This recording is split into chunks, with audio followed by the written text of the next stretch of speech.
Visit licensureexams.com and try our samples completely free of charge.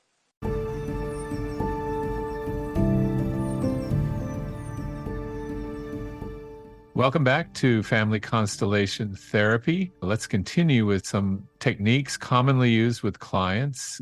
Use some more specificity, Eric. To provide more specificity regarding techniques, the representative technique is a primary technique. In a group constellation, participants stand in for family members and report physical sensations, emotions, and impulses that arise when they are positioned in their respective family position.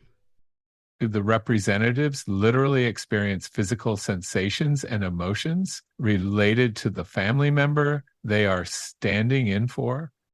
Often, yes.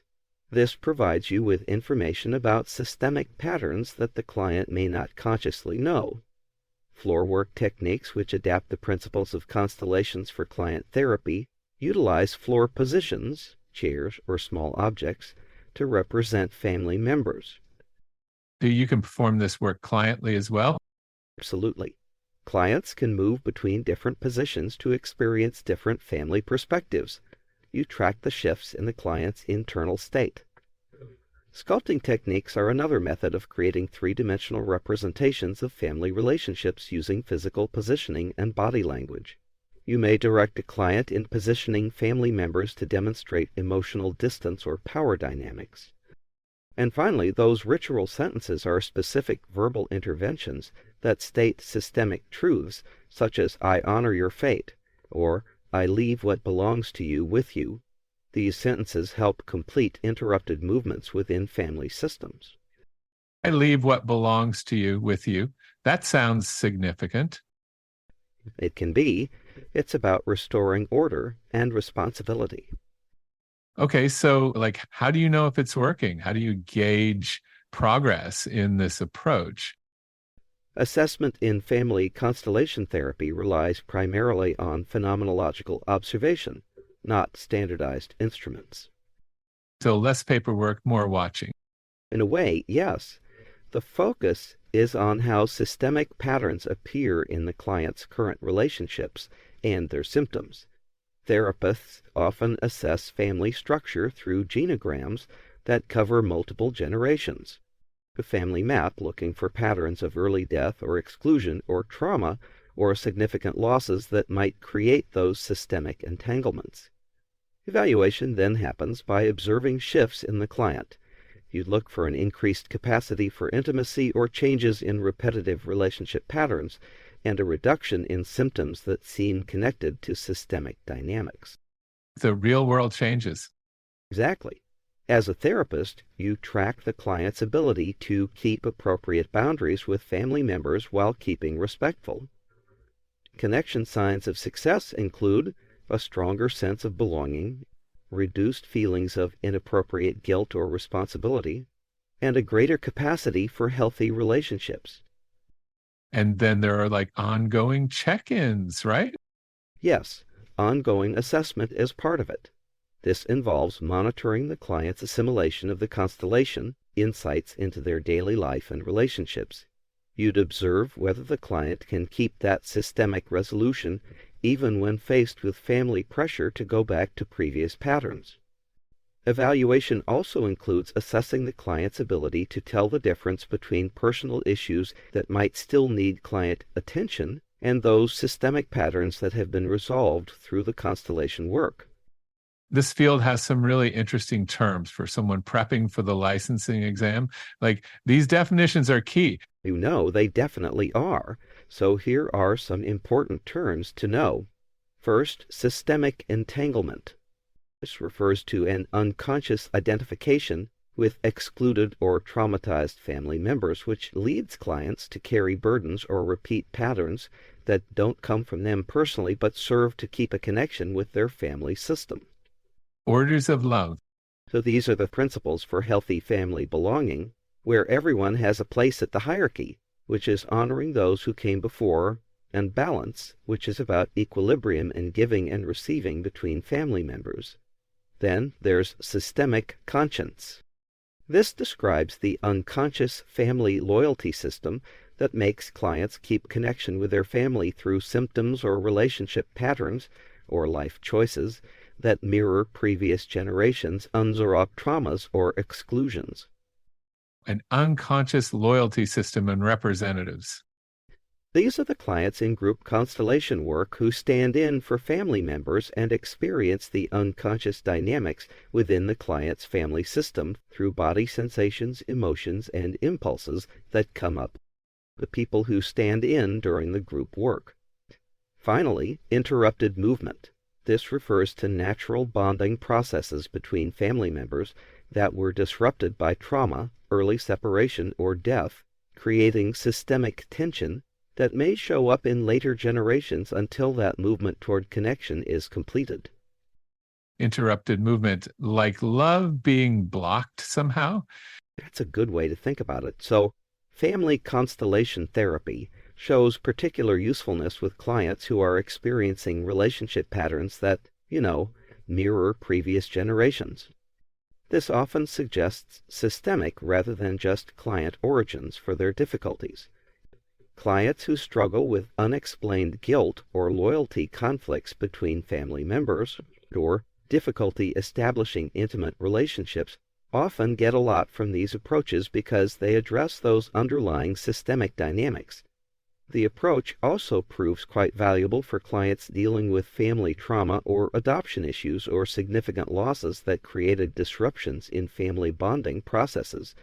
Those experiencing symptoms that seem too much for their personal history or that follow generational patterns may find resolution through this work that addresses inherited systemic burdens.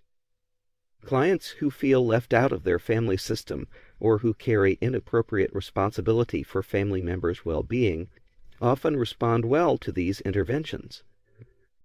So, who might not be like a good candidate for this kind of work. Your role as a therapist, you got to know when it's not the right fit. That's a very important point. The approach is less suitable for clients who need crisis intervention or those with active psychosis. Okay, that makes sense. Safety first. Always. It's also generally not recommended for clients who lack enough ego strength to manage the intense emotional experiences that may come up during constellation. Work can be quite intense. You need to be stable enough to handle what comes up. This is where it really comes to life. A real example. Tell us about Maria. Okay, so let's talk about Maria. She was a 35-year-old woman who sought therapy for chronic depression and an inability to maintain romantic relationships despite her wish for partnership. Pretty common presenting issues. But her initial assessment showed a pattern of relationship sabotage whenever intimacy deepened, and she also had this unexplained guilt and loyalty conflicts. When we looked at her genogram, it showed that her grandfather had died in World War II when her father was just 3 years old, and her father had never spoken of his own father. An excluded member, perhaps. Precisely. During the constellation, we positioned representatives for Maria, her parents, and her deceased grandfather. The representative for Maria's father immediately turned away from both Maria and her grandfather. Meanwhile, Maria's representative felt pulled toward the grandfather's position. Pulled toward the grandfather? Yes, this showed Maria's unconscious identification with her excluded grandfather, which was stopping her from fully engaging in her own life and relationships. She was entangled. And what did you do in that moment to, help resolve that? The intervention involved having Maria's representative acknowledge her grandfather with the words, "I honor you and your fate." Following that, her father's representative turned toward his father and said, "You are my father, I am your son," restoring the connection. Maria then felt a physical sense of relief and reported feeling lighter as that systemic entanglement resolved. A physical shift right there. Yes. Often the shifts are felt bodily.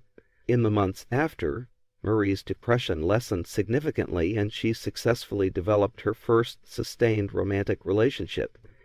This showed the effectiveness of addressing those systemic dynamics rather than just focusing on client symptoms alone. That's a great example. Okay, time for a quick knowledge check, for your licensing exam prep. A client presents with persistent feelings of unworthiness and struggles with intimacy despite a seemingly stable childhood and client therapy. Their genogram shows a pattern where several female ancestors experienced significant betrayal in relationships and were subsequently ostracized by the family.